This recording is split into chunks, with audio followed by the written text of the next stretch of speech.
y bienvenidos a esta transmisión streaming de la sexta plataforma regional de reducción del riesgo de desastres en las Américas. Iniciamos las sesiones paralelas en esta sexta plataforma. A continuación, la sesión paralela número 1, buenas prácticas de sistemas de alerta temprana en diferentes tipos de amenaza. Los organizadores, la Secretaría Nacional de Protección Civil del país de Brasil y el Instituto Meteorológico, Hidrológico y de Estudios Ambientales IDEAN de Colombia. Vamos entonces a iniciar con esta sesión paralela y le doy paso entonces a Ángel Martínez para el inicio de esta paralela. Buenas tardes a todos los presentes y a todos los que hasta ahora. Good afternoon, and everyone who's right now online. We welcome you to the third plenary named Risk Integration in the Private Sector Practices. In the objectives, we have the presentation of methodologies, successful experiences, and good practices for inclusion of risk management in the decision-making of corporations and strategic investments of businesses. Our moderator will be Lloyd Dembrowski, Chair of the DRI, panelist Mr. Jose Acosta, Chair of Public Affairs, UPS, Americas Region, Lida Janet Gonzalez, currently coordinates a program to integrate the private sector in the risk management for disasters, working with more than 2,000 businessmen of Antioquia to reinforce the supply chain and make them resilient before emergency and disaster situations. Ricardo Lozano, Director of the Wider National Center of National Association of Colombia. Pablo Rojas, Environmental Director of Corporation Alliance for Development. And Jeremy Comro, Advisor for Resilience for disasters in the West Indies University. Let's welcome our panelists today, our moderator, with a round of applause. Welcome and enjoy the panel.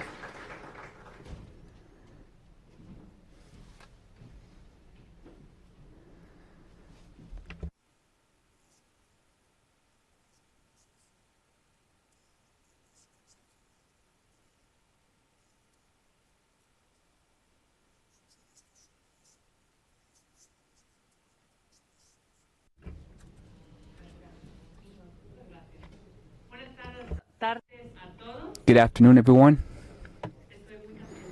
I'm very happy to be here with you today.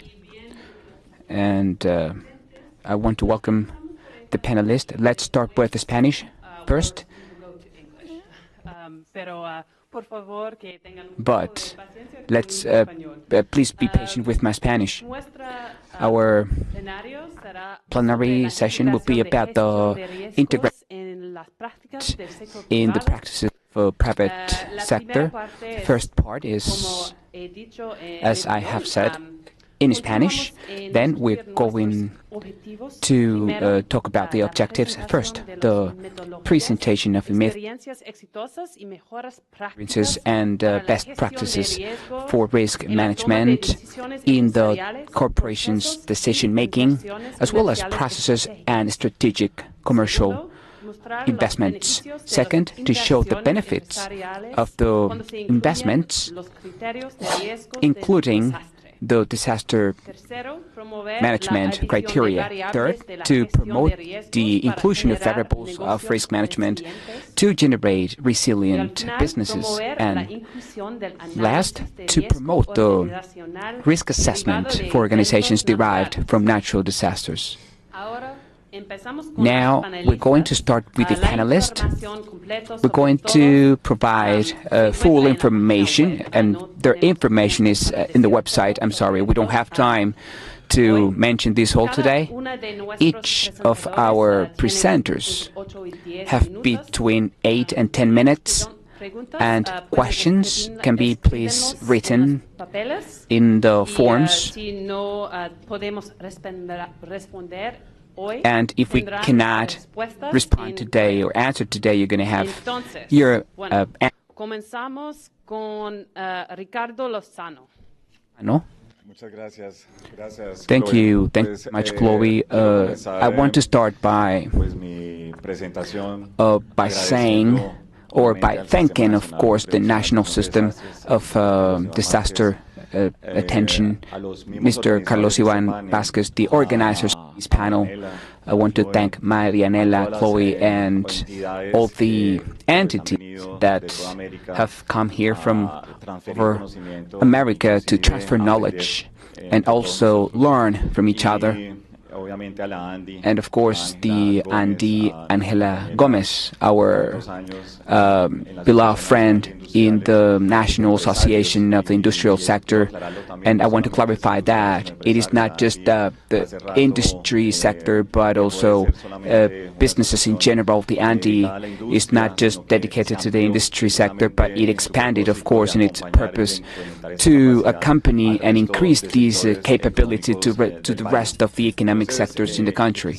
So I would like to start by saying, or when I was asked why the National Association of Businesses in Colombia has a research center, or this wider research center, and of course we all know the economic losses a year if we only focus on what has to do with the climate variability. The case of Colombia, which is a country located in the tropic, we know that annually we're losing 2 points of GDP due to excess of rain or drought periods. And of course that puts us in serious problems in terms of growth, and of course in economic losses that we are accounting for in the industry sector, mining sector, agricultural, hydrocarbons, utilities, potable water, even health sector. And for these, we created a wider national center precisely to support the companies directly. I would even say that I'm kind of a translator of that language that is used from the environmental authorities. I come from the Institute of Hydrology, IDEAM. I was a director there for 6 years, and we were in charge of generating that information, generating that offer. But from the demand of the information side, I feel that I'm trying to close that cycle of information, so we're not just standing there generating information, but also how to translate that information for the economies of our countries. And of course, when we focus on planning the demand of this resource, we find that our growth can even surpass the 100%, like the growth in the agricultural sector. So this is the Colombia situation in general terms, answering the why. This map that you see on your left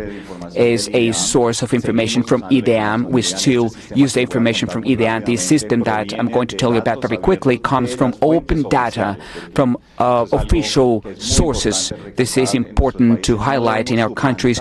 We should not substitute the hydrological climate authorities with new systems, because what we're doing is that we're losing the reality of our territories and also losing the responsibilities regarding adaptation to climate change. So the information coming from the Institute on the left, this is Colombia flooded center. This is Colombia without water. It just dries out at 3 months. And Colombia on the right, losing the water resource. Of course, the rivers losing their levels.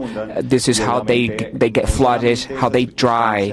And it is not just the situation of the country, but the rest of the challenges, globally speaking, that are framing in our pathway. And it is, of course, the fulfillment of the Sustainable Development Goals. You know that Colombia was accepted now in the OECD, and we have a very big responsibility to have very transparent and accurate information regarding disaster management. And this is the fourth industrial revolution, and of course the Paris Agreement, and of course the adaptation policy and the hydric national policy that invites us to have a more robust government to tool and more integrated. In other words, we recognize and know that our industries, that our companies are leaders in the basins, in the territories, and even the instruments that we have as like basin councils, that's where we have to participate. Of course, towards this responsibility, we have to come together with the rest of the players, academia, the other associations, international cooperation as well, NGOs, the base communities, indigenous, peasants associations, because their information is also crucial, but us also when we do planning or efficient administration of water resource. And I extend this invitation to the rest of the countries in Latin America and all the companies and industries, and it is not to neglect the planning component of the territory. Many of our countries, we had it abandoned because focusing on just the environmental licenses that allow us to advance in our businesses, but planning is very important. And of course, the pillar of the ante is how we can grow with this information and how to reduce, of course, our risks with an integrated vision, understanding that we have the territories there, and that's where we focus now. And this is to provide this capability to our people in the territories, of course, through an application that we have designed, because our managers are day-to-day going around Colombia in a specific point, but we need that businesses know the territory, get to know the dynamics of a water resource, hydric resource that is right there, and that also identify with the opportunities. So we identify the open data from the authorities. In what topics? In the forecast of the IDEAM. I was director of this institute, and I can tell you that we have great talent. Forecasts are very accurate, and we need our business people to start to use this forecast from the authority in this specific location, so that businesses can see their location and specifically where they are. They have this geographical position system, so anywhere in the country they can see that forecast the dam is delivering.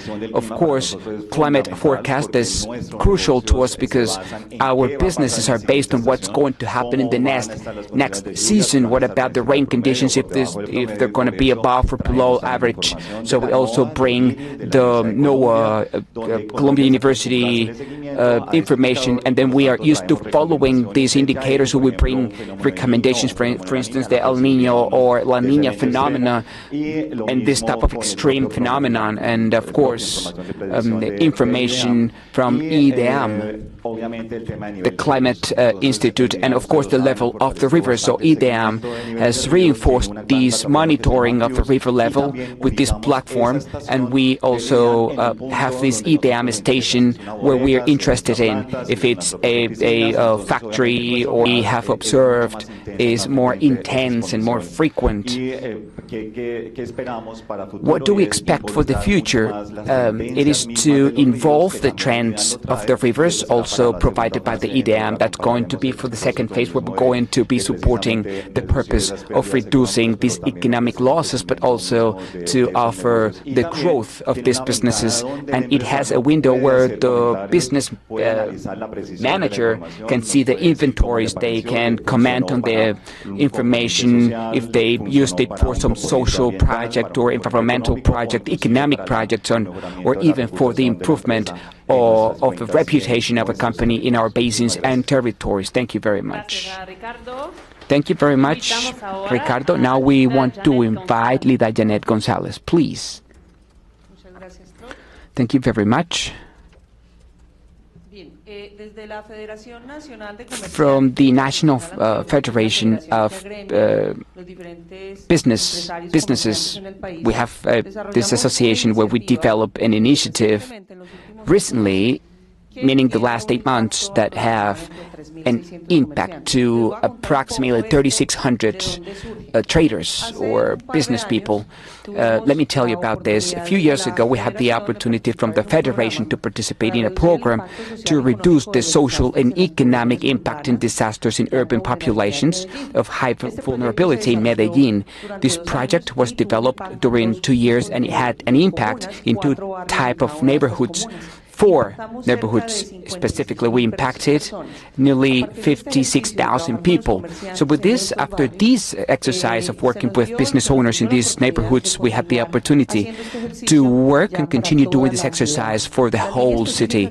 Specific line that FENALCO in Antioquia did was the last line that speaks about economic recovery and market systems. And in addition to that, we had implementing partners that help with the exercise, that help with other strategic lines, the Universidad Pontificia Bolivariana, and of course us. We led this last initiative with the small business owners in the area. So this was the beginning. So we developed this participatory model applied to market systems to increase the recovery capability and resilience of a market that could be affected in a situation of emergency and disaster. This is regarding the risks, because disasters are not natural. We had to put that in line, meaning the small business owners from the communities to activate, including the community planning exercise that we developed in the neighborhoods of the city of Medellin. Naturally, we had the reference frameworks for the country, the Sendai Framework, Law 1523, and this Decree 2157 last year. That was our reference for this year to start with the program that we named Risk Management and Reinforcing Businesses. This is the program that I'm talking about right now, through which we identify urban risks and we can implement mitigation measurements through the reinforcement of business management in the different neighborhoods. We have a coverage of 16 urban neighborhoods, approximately 220 neighborhoods of economic strata 1, 2, and 3. This is a long-term program that we're going to develop for 3 years. We started with the planning exercise September last year, and since January this year, we started all the operations with a team that's devoted to the whole city. I take this image from the City Hall of Medellin. So this is more or less the urban context of our city. This is a city that has grown around these mountain hills. How we did this? We did it from the sector directorate of the FENALCO organization, which has a fundamental purpose, which is to reinforce the sector with the business owners. This is networking. This is partnerships. This is all adding together to grow together. This exercise that we do from the Federation of FENALCO in Antioquia has a fundamental purpose, and it is to generate sector opportunities in the different economic boards existing at the moment. There are around 50. We have sectors of different type. Each of them have different needs, but inside this logic of business management, we have a spine, a center pillar, a simple, easy strategy that can take care of all the sectors. Our economic needs impacted from the community turn out to be 4. But inside the association, we also do an exercise to promote an education for risk management with the risk of the economic sectors that come together in the Federation. A team from the organization comprised of 16 people, led by the sector directorate and Mrs. Lina, who's here present. They want, their purpose is to do this exercise with the different business owners of the city of Medellin. We drew these public objectives, main objectives, which is the community, of course, and from here the supply chain has the benefit to distribute the different products from the different business owners. A second public, which is the affiliates directly, business owners of different level and size. And another more interesting public, which is networks that are comprised of these business owners impacted by the program, but also with other type of business owners from other sectors or boards that want to participate and understand this initiative. We have some transversal initiatives, which is the public-private partnerships and a support process. And of course, all these type of programs need to have. We're speaking about all the monitoring, automation, assessment, technical components, administration, financial components, and dissemination that support and help us show the results and make the necessary adjustments in the process. When if an emergency situation would happen for this sector, we could have losses of about 14 billion pesos, and this would affect the economy, not only for that community, but for the whole city, and most likely has an effect throughout the region. This very analysis was done with the real estate sector, where we have the warehouses and shops that we all know and that we've been consumer of the products that they offer and the services that they transfer to us from this sector. For each, we did the analysis, and we realized overall that we could, if this population doesn't come to risk management, if they don't become resilient, the losses as a consequence of the impact of an emergency, of a disaster, would be huge and would affect not only the social dynamic, but the economic dynamic of a population. Such as the city of Medellin is. For this approach, we have put together a methodology with a work team made up by experts and business continuity that do a weekly schedule. They participate with each one of these retailers.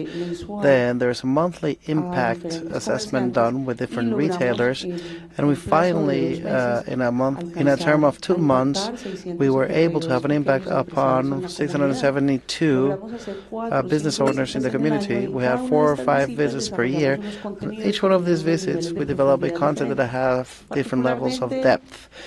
Particularly, we address matters such as risk reduction management, which is the core, but also other topics such as solid residue management, clean production, business formalization, because many of them are in the informal sector, and we help them process with the process of formalization so they're visible. We speak about the business continuity and the possibilities that might be in place for impact or losses if they're affected by a disaster situation. We speak about establishing the market and supply chain system so that they can get to see other type of vendors that could support them as the small retailers.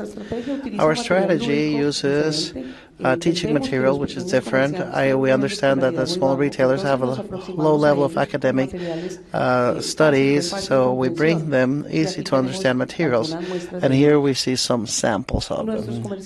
Our retailers are 24/7 within the communities. They know the reality of their sector.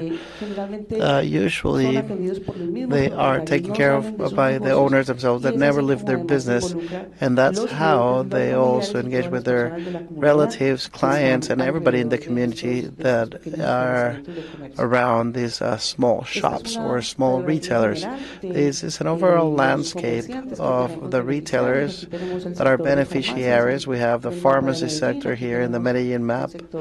Here we have the warehouses. Here we see the textile and clothing sector. Here we have shops, grocery stores, and supermarkets in the neighborhoods. At this moment, we have a little bit over 600 business owners that have started the process with us, and they're already getting the second training activity. Overall, this is a program that I believe that I have to finish. This is a program that has benefited not only the community, that historically has partaken on collective actions, group actions, small response groups, but now it wanted to bring in the economic sector, which dynamizes everything that operates around the communities. Not just that, but also we connect them to the affiliated business people, to the guild, to raise awareness and to show them the various responsibilities that they have and how can they aid the strengthening of these small retailers that contribute in the supply chain, in the distribution of products and services that each one of them has. Thank you very much, Lida. Now we should continue with Mr. Pablo Rojas.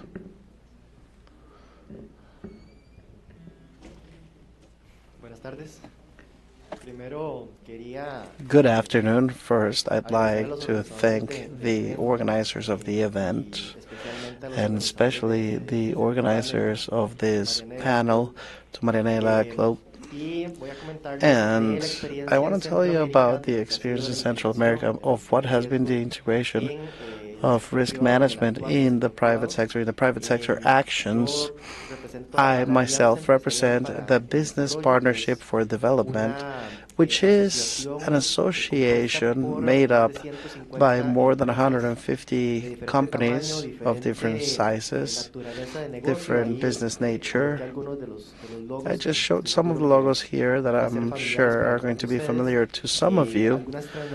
Some are transnational companies located in Costa Rica, others that are more national.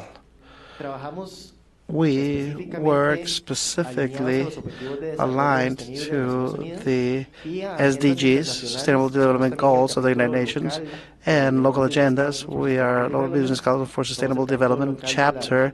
We're the local chapter of the Global Pact Network.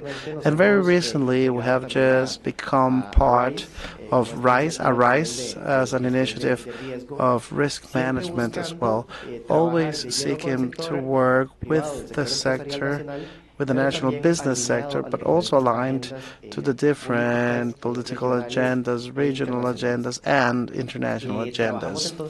We work in the three dimensions of sustainability, not just on the environmental affairs, but we also work on an economic line. We also work on a social line, and particularly I am the director of the environmental affairs.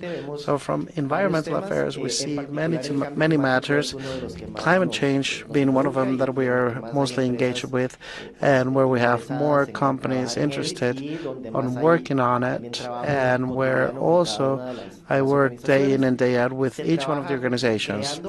We work creating the internal capabilities for each one of the companies, but especially our value is on looking for synergies amongst different stakeholders. We align the private sector, the public sector, and the civil society in the different agendas that I've just briefed.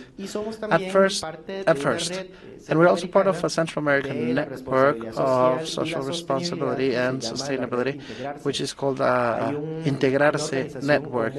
There is a counter-organization to ADE in each one of the Central American countries. You can see on the screen the list of the organizations.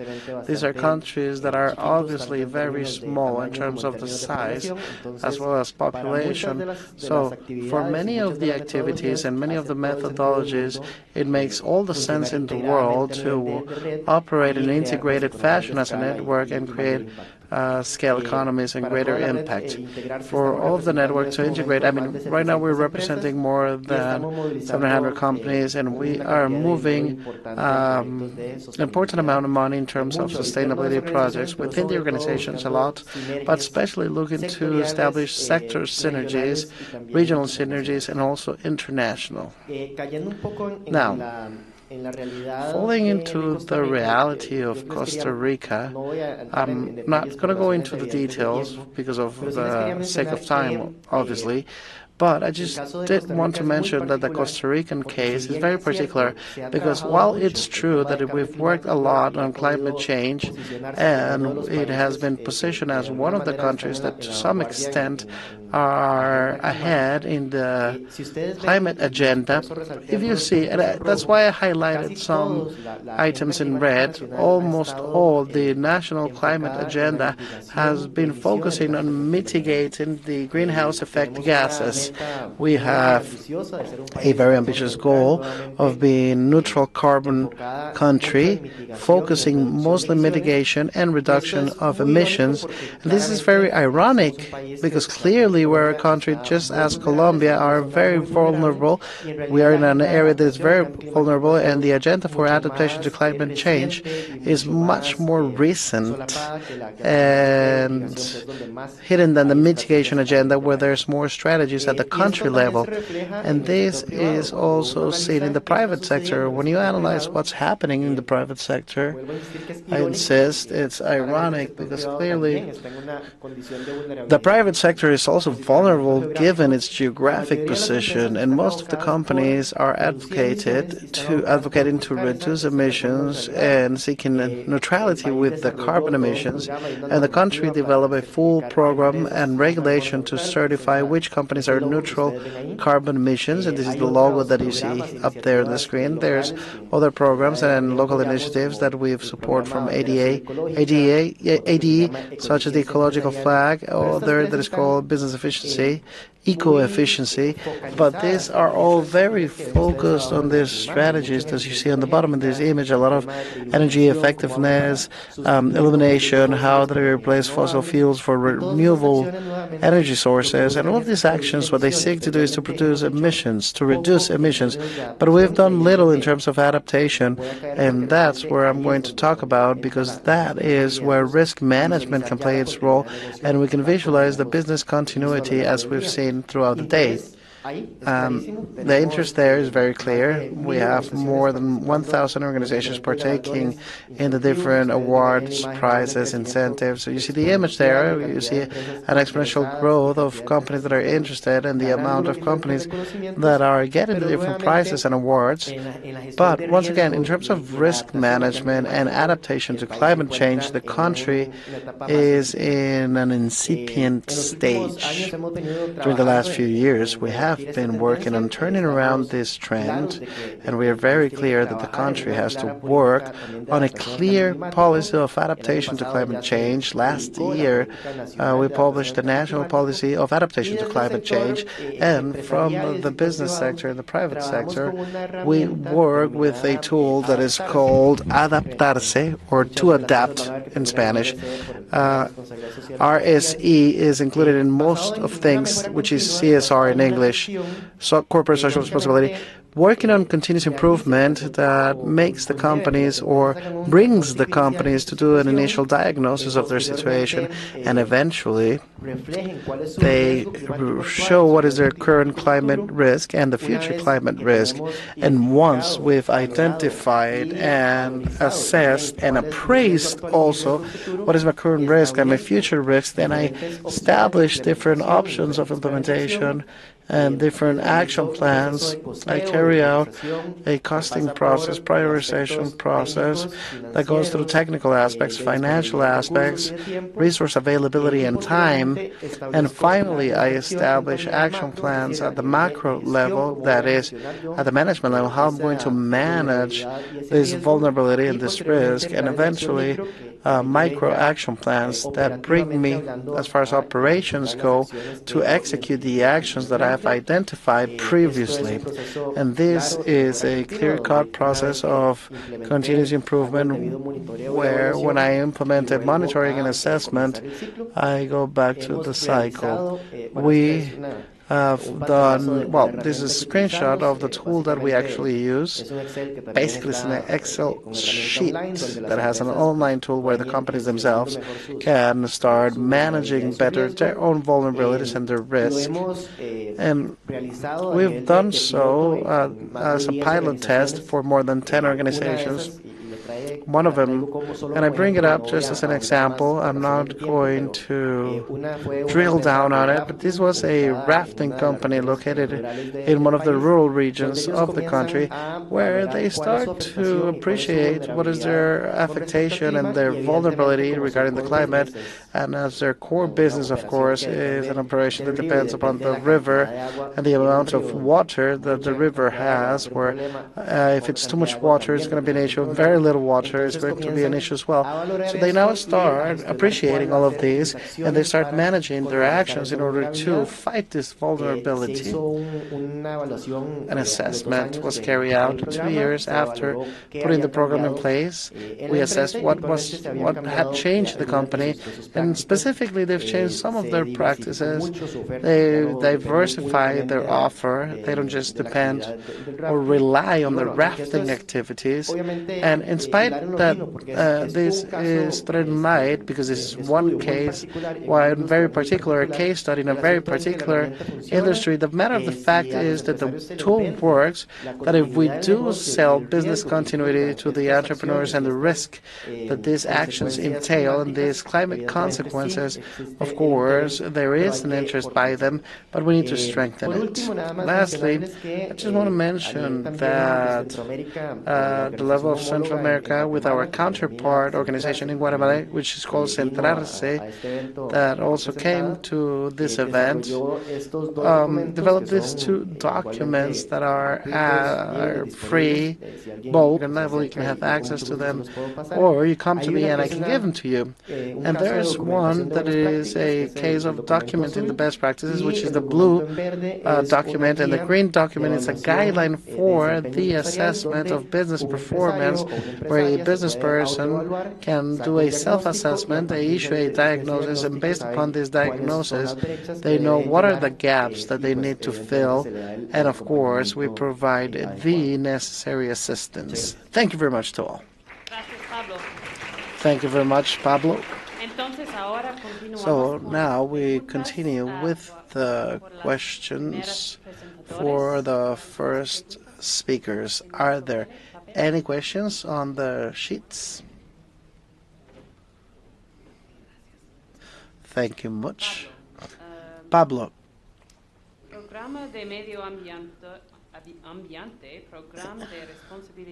The environmental program is a huge civil and social responsibility and tax payment. How to integrate the responsibility? What is that? Public. It's kind of hard to read it. Thank you. Let's see. The question is how to integrate public and private responsibility. Well, we start with an approach, a specific approach, and this was done through some projects. I believe that we've all understood that the main agendas of development internationally go through public-private partnerships.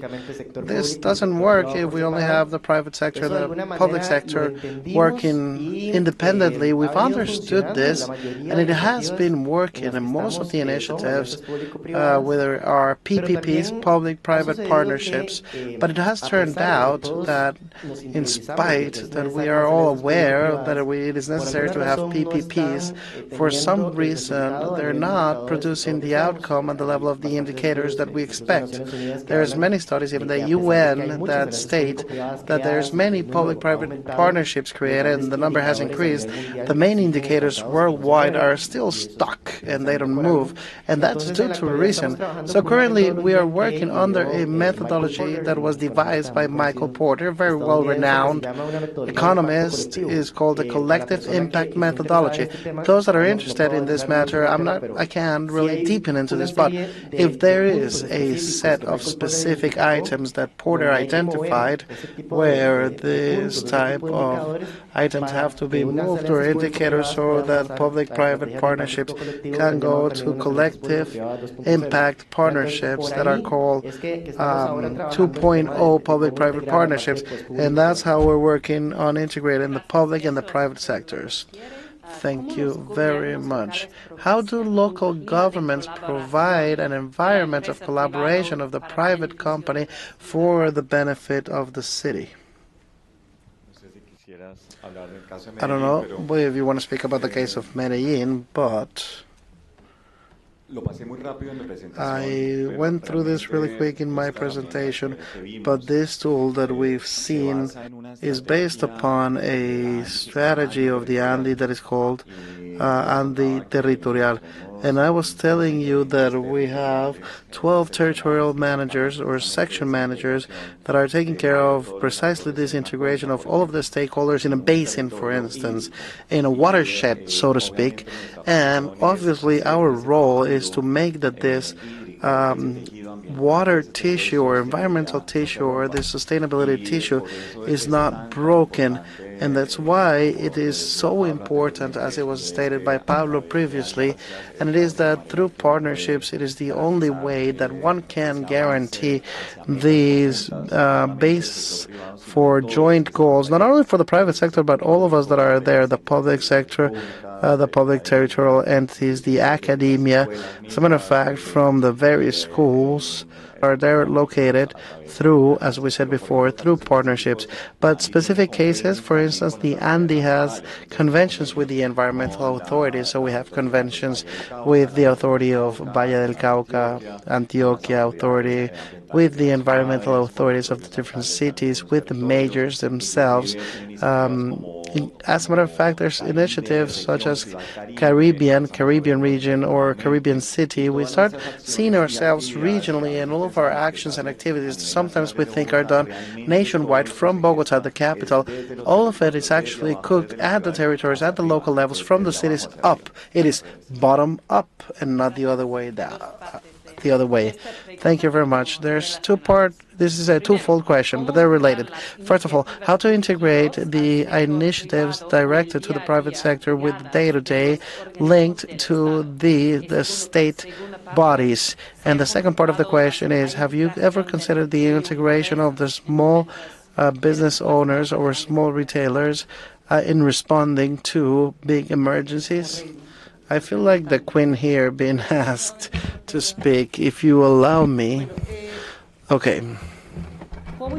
How to integrate the initiatives guided to the private sector with their day-to-day linked to the state bodies or state entities?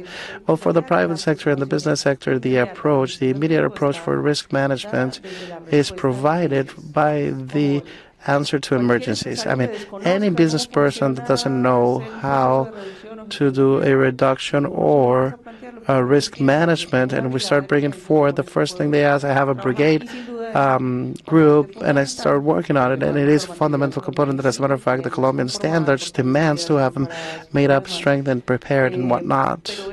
But it is just a link of a full chain, a very big chain that has to be supplemented with other series of actions. That is the detail, and that is the true challenge, to transform this role that the organization has, not only in light of taking care of emergencies and with those that represent us, which is the brigade, but in terms of the identification in light of the reduction of risk scenarios that the business owners can do themselves, and that have to be coordinating with the state bodies that, as a matter of fact, have to do a very good territorial planning, and they have to identify some risk scenarios, yes, but they have to seek for a communication point between the private sector and the business sector, public sector and private sector, that could generate risk conditions, and the state that could have identified them, and everything that spins around this matter.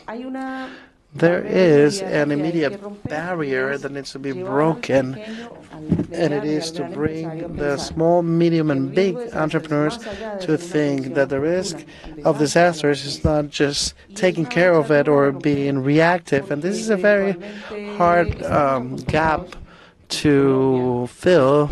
In Colombia, we are used to putting out fires because of our culture. So we turn our efforts on having a very good training resources and also to avoid the audits.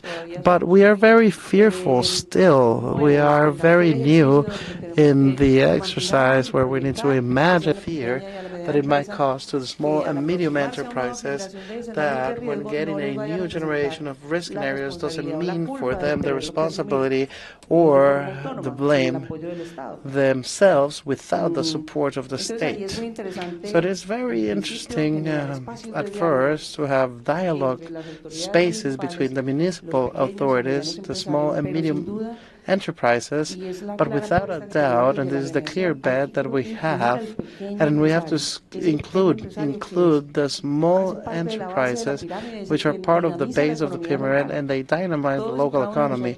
Each and every one of us have to access to a grocery store or a small business near to our homes in order to acquire the day-to-day products, and they were fully isolated from this matter of risk reduction.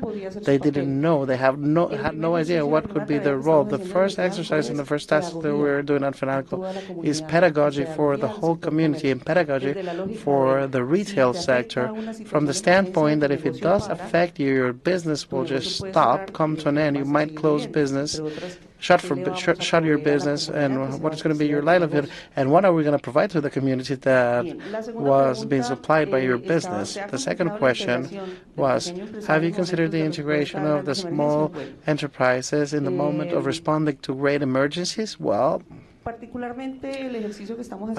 specific exercise that we're doing at FENALCO has a very strong focus on thinking on the business and the small entrepreneur from the standpoint of business continuity. So not to break the effect of sudden emergency and disaster being on idle, so that it's not too long and don't take them to shut down their business. Regarding the response to the emergency, there's various options. The first option is to support each other throughout the community exercise that has to be done around the place where the business is, base community organizations, aid groups, the emergency care line, and to do a really good click there. We don't want, or it is not our purpose to make out of our small retailers small brigade members in the neighborhoods. We're interested for them to be aware of the risks that they are exposed in the area where they are. They are aware of the risks that they have with their business, reduce their risks within their own businesses, and understand how risk management works, so that they understand how their territory works, what other organizations are in place, and provide support. With this audience, we're going to find some of them that want to learn a little bit more, and certainly we have opened the doors for those that are interested can join and can learn, can have other supplementary trainings, basic life support, extinguishers management, just basic, simple training, not very complex. And this is the way we are doing it right now. Okay, thank you very much to our panel members of the Spanish-speaking panelists. Second part, we're going to switch into English. I hope that's all right with everyone, although I suppose our first presenter, who is Jose Acosta, could choose probably his choice of language. Thank you, Chloe. Gracias, Marilena, Chloe. Appreciate the opportunity. I am going to try to speed this up a little bit to give a little bit more time to the panelists to my left. So when we look at you as a foundation, as UPS as a private entity, we break it down into 4 sections as we approach this. We work in over 220 countries and territories, so we obviously have to look at it, first of all, from an enterprise risk management. So in other words, we identify the risk, we identify and the impact of that in each part of our business and how that is managed locally. Then at the corporate level, we have whatever opportunities are presented within and dealing with different disasters that can occur all across the globe. We manage about 3% of the world's GDP in our supply chains on any given day. So this obviously presents a lot of challenges, but also opportunities to partner with different places across the globe to see how we handle that. The risk management transfer of that is the piece of handling, obviously, with hedging for funds and also for insurance purposes for the company and the people that we deal with, but also for the transfer of that risk locally to our businesses. So Pablo mentioned earlier how the management of risk should come from the bottom up. We do it the same way as far as our businesses. So we start locally, we have them identify the risk, how they're going to manage that risk, and then push that up to how we handle it corporately. And the last piece, the business continuity piece of it, is basically drilling and being ready for when disasters happen. So we actually do quarterly tests of all of our business entities and have them go through tests of how to handle different emergencies. They are not told when they're going to happen. They just sort of like happen, just like real emergencies, and how they react to it. The four foundations of disaster management that we have are people, resources, infrastructure, and training. The acronym you see on the left, the IRT, is the incident response teams. In other words, we have teams identified all across the globe that if there is an emergency that breaks out, those people will then respond locally in whatever region they're based in to the disasters that occur, and they are trained proactively during the year on different methodologies that we have that can help then in the local communities. The processes that we have, that's you see the pillars there: notification, incident management, the communications, which is a big piece in local language in any country that we work in, infrastructure. Again, technology plays a big role in this. Communications, are we going to use satellite phones? Are we going to have areas where we can position our business to function if our main facility is knocked out and we cannot use that any longer? So we have to consider that as we plan. And then training, and this just goes on continually, okay? Not just of the incident response teams, okay, but also of the training of all of our employees, all of the 435,000 employees that we have across the globe, for them to understand exactly how to handle this, so it's not just a surprise and it happens, and then we just hope that they know how to react. Common effects and significant incidents. So the way that we look at this is that no matter what happens and what type of disaster can happen, whether it be a hurricane, an earthquake, civil unrest, they can basically all impact the same parts of our business. Okay, whether it be intellectual, property, data, you can talk about human people loss, experience loss, labor, since we have so many people that work for us, physical, network, transportation, inabilities that we'll have if something gets knocked out of a particular place of the globe, and finally, you know, the piece that is hardest to manage, but the reputational piece of what happens in a disaster and how you react to it obviously can go far beyond when you get back to quote-unquote operating in normal. Should you not handle that correctly, your reputation is going to suffer internationally for a very, very long time, and the impact economically to you would be felt long after the result that disaster is past. So network of contacts. So what we do all across the globe, and you just see some of the associations that we work here with, and we have associations with them proactively. This is not just reaching out when there's something happens, but when something, more importantly, has not occurred. So we offer UPS services, our network, our airplanes, our know-how, our technology, and then work with them to see when there is something that happens. You know, obviously time is of the essence. So as opposed to then figuring out what we're going to do, we just have a plan and we put it in place when that goes on. So again, that reduction of time is really, really important, and these agencies, as many, many others that we work across the globe, we have those plans in place, so should something occur, we know where to go and how, you know, what our role is, as opposed to, you know, the general phrase, well, someone needs to help, but we know what our piece of something or someone is, and we'll attack that immediately. The benefits of including disaster risk management and business process. You know, some of this seems commonsensical. However, I think that you heard President Santos today at the beginning mention that being prepared and not having unexpected things in what can be controlled, not be unexpected, but be part of your common practices. The benefits of this, and I'll go to the last one, the ability to sleep at night. Obviously, you know, we work in so many places across the globe. You know, I mentioned 3% of the world's GDP, 6% of the U.S. GDP in our hands on any given day. So we need to be able to sleep, and all of our businesses need to be able to sleep. So having confidence that we are prepared for this, and we've gone through, we've been in existence over 110 years, it protects our reputation, it makes us part of the solution and not part of the problem, and gives us opportunity to give best practices, as was mentioned earlier during the presentation by Pablo, to the rest of the globe that maybe has not gone through this. And since we've seen it in so many different areas, we can obviously help others then increase their ability to sleep at night. And the building resilience for SMEs, it was mentioned by Lida now, the importance of including small and medium-sized enterprises. That, and particularly in Latin America, which is over 90% of the engine of growth for the GDPs of our economies, is a huge point of focus for our company. What we try to do is we try to incorporate this in what we do locally with our engagements with governments and with businesses to let them know that we have this as part of our portfolio and part of a value add. So when something happens, that the small and medium-sized entrepreneur doesn't feel like he or she is just going to lose everything because they have no way of recuperating from something like this. So that is one of the key benefits of including this as part of your corporate strategy.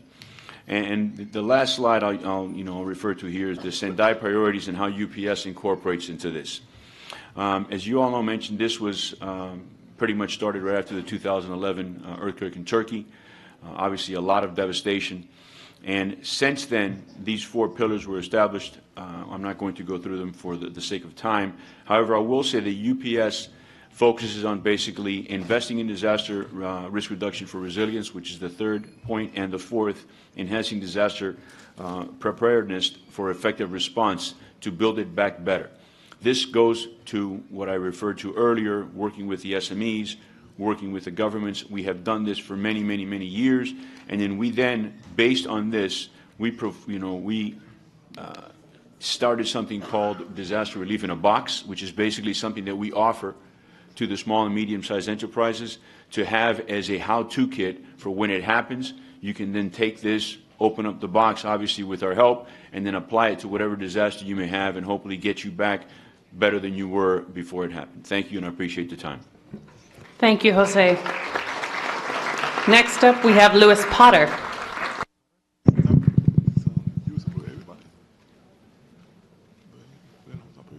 To the right.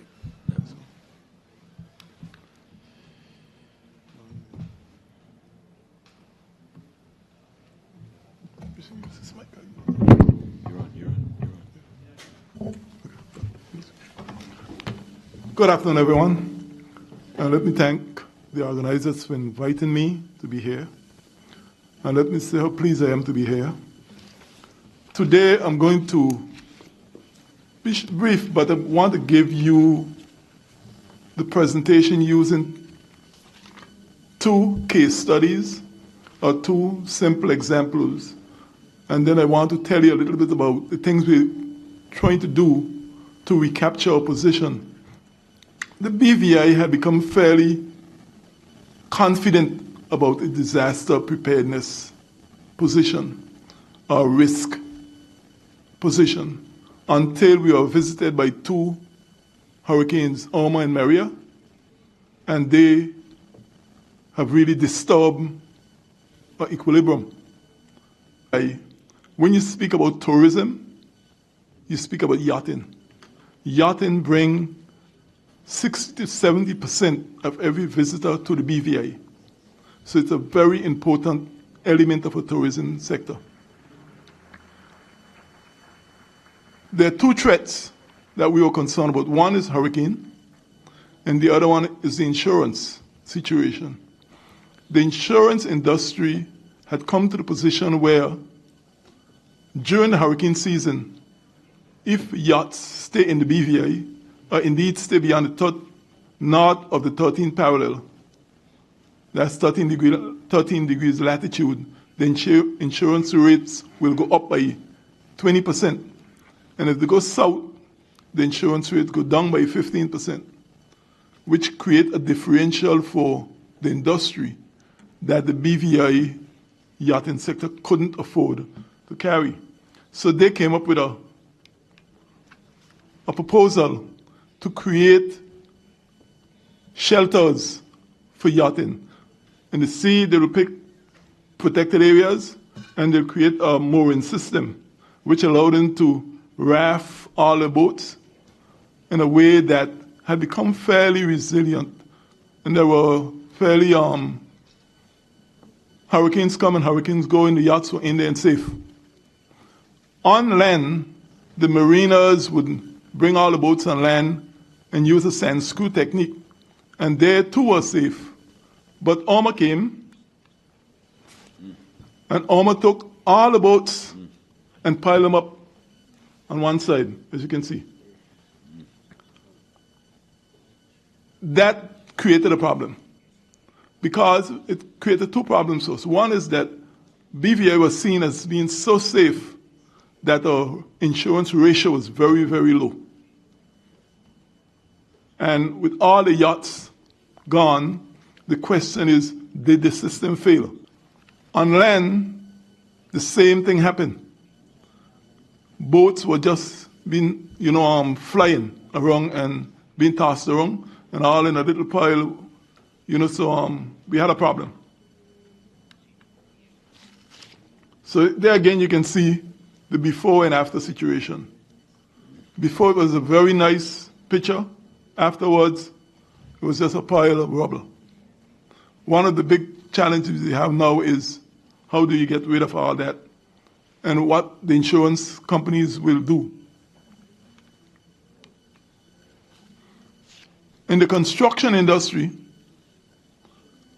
we had developed a standard building practice over the years, following safer rules or better rules, where we would build utilizing concrete construction rather than wooden. Wood were both vulnerable to hurricanes and they were vulnerable to termites. Termites attack concrete, but not in the same way. We try to keep a building in modules of a reasonable scale. Spans were generally within that 10 to 16 feet range. We try to avoid excessive spans without proper engineering. So BVI building was fairly well respected and resilient until Irma Maria came along.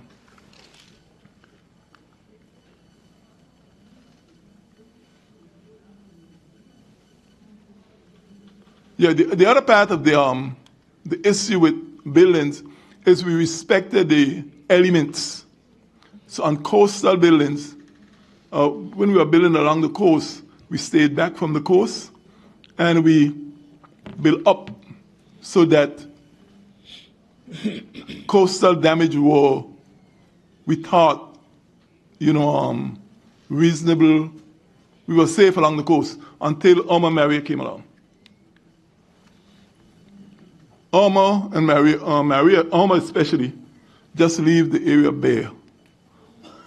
Maria brought waves of 30, 40 feet. So we had some serious damages, and the question is, how do we come back from that? So the question was, we need a smart approach, and we need to be more smart and resilient. So the first set of things we had to do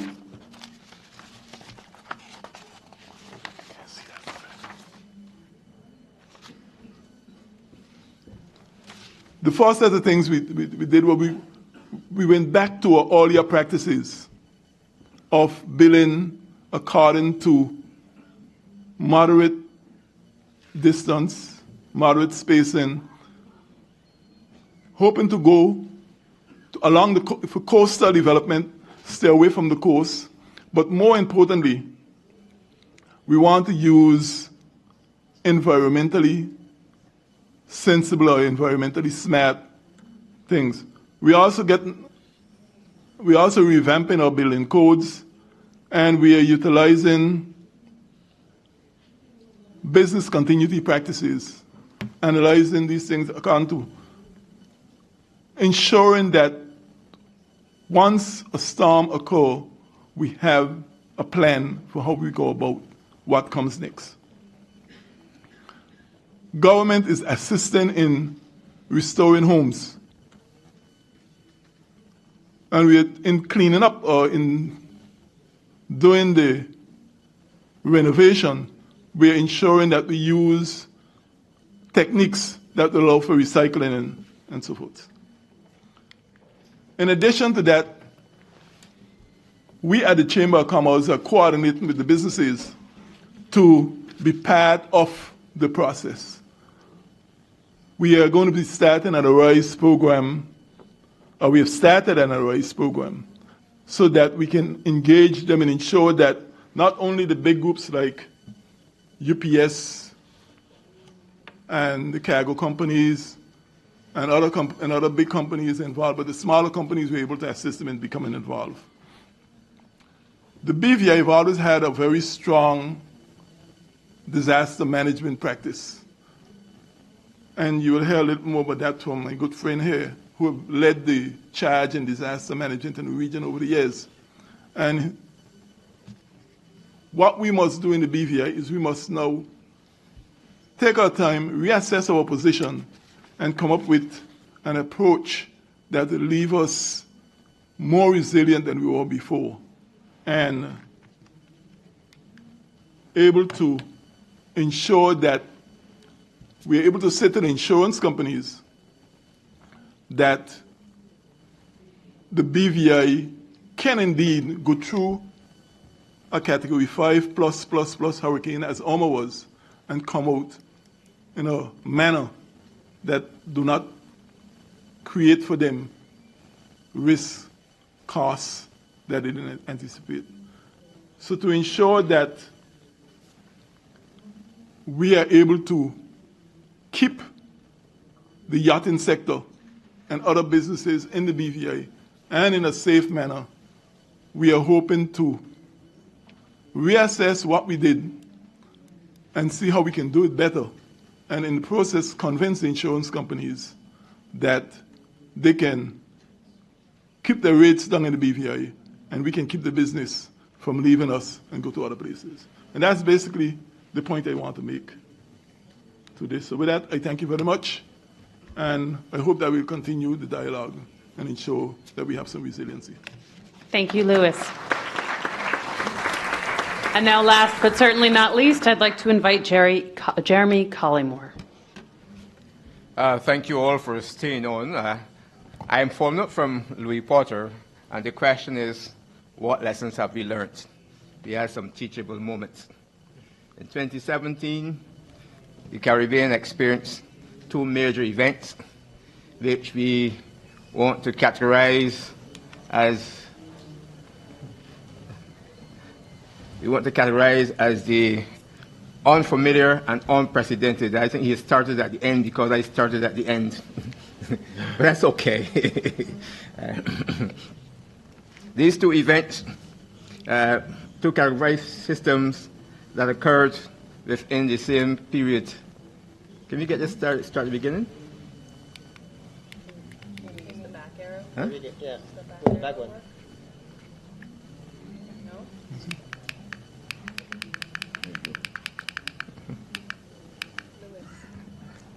Unprecedented. So you have these two major events, that's which Louis has just described them, the impact. Very high wind speeds,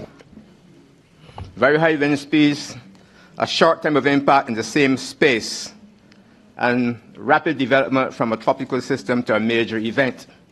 But the environment in which it were taking place was preceded by several other kinds of hazards that created threats in that environment, of course, included pandemics and epidemics, and some sargassum seaweed, all threat to the businesses in those communities. The impact, it was very intense, as you see, 100% GDP over in the BVI and in Dominica, the two areas of study. So we sought to ask the question, what was the state of preparedness in the business community in those two countries before Irma and Maria, what they did to prepare, and what lessons were emerging. We did, of course, some desk studies, reviews, and primary data collection, over 130 businesses interviewed. So what is the profile of the businesses? Largely, very small, very relatively long operations, small revenue base, mainly involved in the service industry, focusing largely on hydromet hazards as the area of preparedness. And, of course, they had per event impacts on their businesses. So what was the readiness environment when these events arrived? There was limited contingency planning with a focus on natural hazards. The focus of the plan was largely on information sharing, preparedness and response roles, asset protection. The question is, was there continuity principles involved in there? It is very ad hoc. Plans were very seldom tested or never tested, as asset protection was the major focus. And given the characteristics of these businesses, very small, that might be a reasonable expectation, you might say. So what was the planning process? What drove them to develop a plan? Largely experiences in their countries or observation elsewhere. So there was some intuition to learn. How did they get the support? The support largely came from outside the business community. The business profiling umbrella organizations were not the major source. So that's a key observation we should note. Also, that there were limited standards and tools to guide this process, and the low level of staff involvement. What was the outcomes of this event? Widespread losses. And if you look at the key elements of loss, the key resources to drive businesses: communications, water, and power. Even the pre-emergency arrangements did not function. And extensive delay of operations, 3% within 2 weeks, but 35%, 39% took more than 2 months to even start back. How did they assess their plans? You will see that when they look at the uses of the plan, they look at it largely in terms of security of assets and minimize loss to equipment, which tells you they're looking at the key elements to keep their businesses going. And small businesses, that seemed to be their focus. So what lessons were emerging? They wanted to certainly learn from the plan development exercise. And where were they looking? Government, more than the private sector. So is it that we should start to recognize that government has a role to play in this area? When we asked them about what are some of the things they could have done differently, the items spoke largely to the issue of business continuity planning. So there is a recognition that they need to go in that direction. But the constraints relate to inadequate financing and unavailability of personnel to lead the process. So those are resource gaps if you're going to expect them to improve from where they are now. So what is the post-events planning culture telling us? One, that 47% have started to look at contingency and continuity planning who had not done so before. And awareness among the staff has increased about 26%. So there is some inclination to learn and to change. We're really looking for support. The government, in terms of this process, 15%. Private sector organizations are those who are now providing the support to these companies, the entities, to get back in business. And so what are the initial observations? One is that contingency and business continuity planning is not widespread and limited in scope.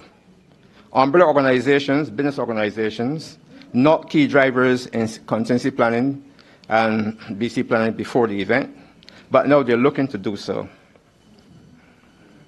We've seen the emergence of business fora now coming to the fore, and who are seeking to do some of the things mentioned earlier to provide a space to harmonize that activity. The private sector integration into the national DRM programs is very limited, but we see that there is some direction, some efforts to move in that directions. The financing of private sector recovery is a major gap to be addressed. And I was simply characterized by saying that contingency planning in those countries is largely driven by a response culture. That is, they are preparing to respond. And what are the final initial recommendations? I think there's a high risk of contingency planning, and we should use this opportunity of the post-events to drive it.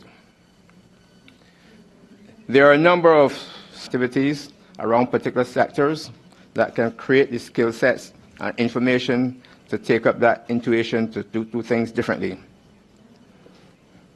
The engagement of the DRM in the national programs, you heard Louise spoke to that, is something that needs to be encouraged and strengthened. The business organizations, umbrella organizations that now wish to lead this process need to be supported and through regional partnerships where they are weak in some of these small countries. Financing instruments and arrangements, we think that these need to be packaged and presented to the different business associations so that they can minimize the time of searching for the kinds of resourcing opportunities. With respect to the small businesses, we think there is an opportunity to use what we call common service facilities to bring them together to help restart those businesses. If, for example, your machinery has been down, you can rent machinery at a common place, and so that you don't have to start the full investment at the same time. So we are thinking that the ARISE program may want to start to establish a tool to capture some of these lessons and practices as a routine part of its initiative. But more importantly, given the smallness of these states, we have to ask the question as to whether or not the ARISE assumptions are appropriate or need to be revisited in small island states, given the small number of entities, low revenue base, and the limited resources for the program development. And I would say that where we sit, we believe that the opportunity is very ripe. These are the initial findings, and we will interpret them across business types, etc., to see where the variations in practices may be, so that we can have a more informed kind of recommendation going forward. Thank you very much for your time, and let me again thank the USPS Foundation for financing this study. Thank you, Jeremy. We're going to pass now to the question and answer portion for our English panelists. And the first question is for UPS. It's how can small and medium-sized enterprises be included in big company strategies for resilience?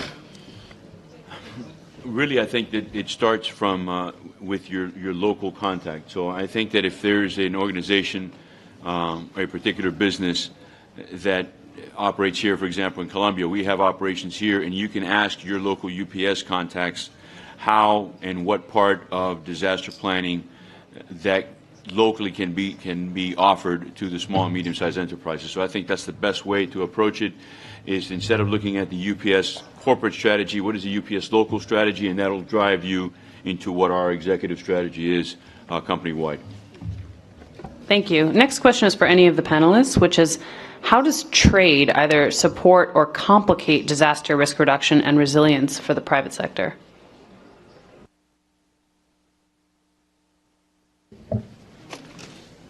How does trade complicate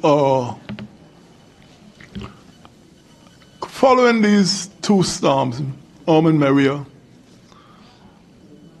One of the challenge for the Virgin Islands and for the Caribbean as a whole was that so many islands were hit. The supply chain, St. Martin, the Virgin Islands, Puerto Rico, Florida, they were all struck by the storm, and that's our supply chain. So the demands coming from all, and the U.S. military being able to move in and control the supply chain, it really crippled the ability of the countries to get supplies.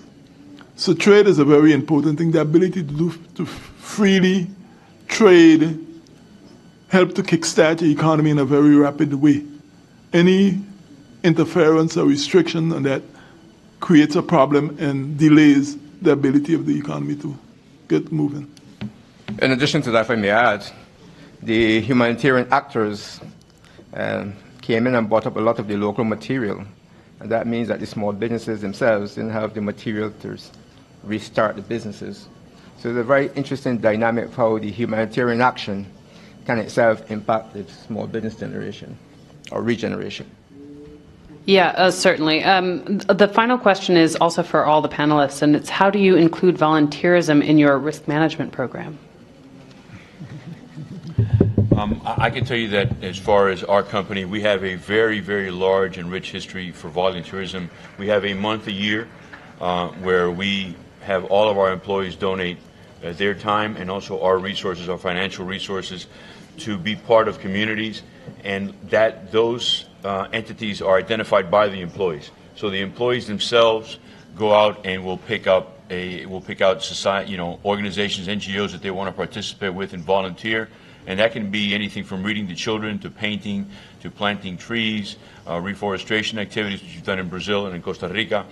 So, that is incorporated, and I guess what it does is it generates in them, it instills in them the understanding that it's important for UPS and for our company and for our employees to have that within them, so that when the disaster strikes, it's something that is uncommon for them to do, because they do it on a daily basis as part of their UPS lives. Volunteerism is a very tricky thing. For one, it is chaotic. It can be chaotic, but it's a very essential and necessary thing. Immediately after an event, people want to get involved and get engaged, and they should be encouraged at that particular point in time to utilize that burst of energy. The organizers of the command control system could over time slowly recapture the event and organize the thing then. But in the initial phase, it's important to allow the people to get themselves engaged and involved and utilize their own energy to help bring themselves back before they get themselves organized into. One of the trends that we've seen in disaster management over the last few years is that they like to go to more organized, predefined activities. That is important, but for the first few days of the storm, it's important to let the community. Thank you so much. I'm sorry, we have to move on. Before we leave, I just want to invite quickly the ambassador for the Permanent Secretary of the Latin American and Caribbean Economic System, or CELA, to come up and say a few quick words.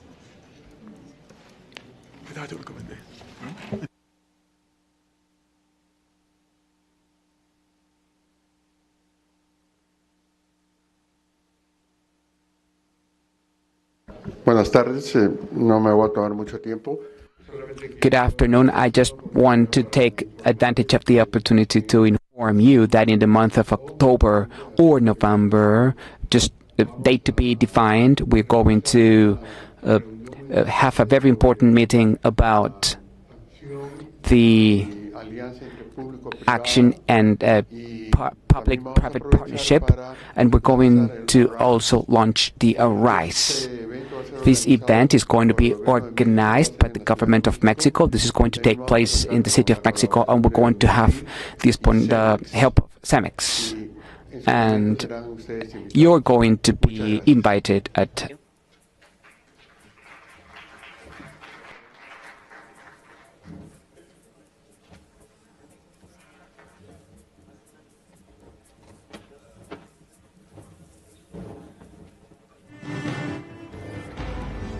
Hola, ¿qué tal? Y regresamos a esta transmisión vía streaming de la sexta plataforma regional para la reducción del riesgo de desastres de las Américas. Por esta señal de streaming acabamos de ver la sesión paralela número 3, la integración del riesgo en las prácticas del sector privado. Aquí participaron representantes de la ANDI, del Consejo Nacional de Seguridad, la UNER-ISDR y todo el sector privado de Colombia, la integración del sector privado con la importancia de la gestión del riesgo de desastres desde el componente de la reducción del riesgo de desastres. Por esta señal, a continuación, en unos minutos, estaremos viendo entonces la paralela número 6, que tiene que ver básicamente con el control de las inundaciones y los diferentes modelos que se han desarrollado en asocio con la Agencia de Cooperación Internacional de Japón y el IDEAN de Colombia. En este sentido, los esperamos en unos minutos con esta paralela, la paralela número 6, para conocer todo el desarrollo, como les decía, del control de inundaciones y las buenas prácticas. Regresamos en unos momentos.